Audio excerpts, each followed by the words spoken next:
CM Revanth Reddy అబద్ధాలతో కాలం గడిపేస్తున్నారని BJP MP Etela Rajender విమర్శించారు. BC రిజర్వేషన్ల విషయంలో రేవంత్ రెడ్డి ఢిల్లీకి వెళ్లి ఏదో డ్రామా చేసి కేంద్రంపై నెపం నెట్టే ప్రయత్నం చేస్తే సూర్యుడి మీద ఉమ్మేసినట్లే అవుతుందన్నారు. దమ్ముంటే చర్చకు రావాలని, 50 ఏళ్ల కాంగ్రెస్ పాలనలో ఎంతమంది ఓబీసీ మంత్రులకు అవకాశం ఇచ్చారో లెక్కలు తీద్దామని సవాల్ విసిరారు. మనం బాధ్యత నెరవేర్చాలని చెప్పి మొసలి కన్నీళ్లు కారుస్తున్నాడు. కాబట్టి ఇవాళ బీఆర్ఎస్ పార్టీకి అడిగే నైతిక హక్కు లేదు. కానీ ఇవాళ రేవంత్ రెడ్డి సర్కార్ని గల్లా పట్టి అడగగలిగే సత్తా శక్తి భారతీయ జనతా పార్టీ మాత్రమే ఉంది. కాబట్టే ఇవాళ మనం ఈ ధర్నా కార్యక్రమం చేస్తా ఉన్నాం.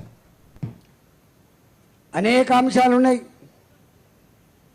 నేను 2023 ఎన్నికల ముందు ఇదే రేవంత్ రెడ్డి గారు రైతు డిక్లరేషన్, యువ పాలసీ, యువ డిక్లరేషన్, విద్యార్థుల పాలసీ, మహిళా డిక్లరేషన్, ఈ డిక్లరేషన్ల పేరిట 6 గ్యారంటీలు, 66 హామీలు, 400 పైచిలకు రకాల పనులు ప్రకటిస్తున్నప్పుడు ఆనాడు భారతీయ జనతా పార్టీ నాయకుడిగా నేను ఒక మాట అడిగిన, ఒక కొత్త ప్రాంతీయ పార్టీ పుట్టుకొస్తే వాళ్ళకు అవగాహన లేక హామీలు ఇచ్చేటువంటి కల్చర్ ఉండొచ్చు, గుట్టకైతే కడతా ఉన్నా పోతే గడ్డి పోసపోతుందని చెప్పేటువంటి భావన ఉండొచ్చు.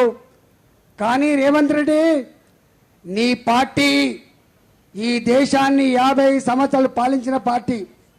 ఇవాళ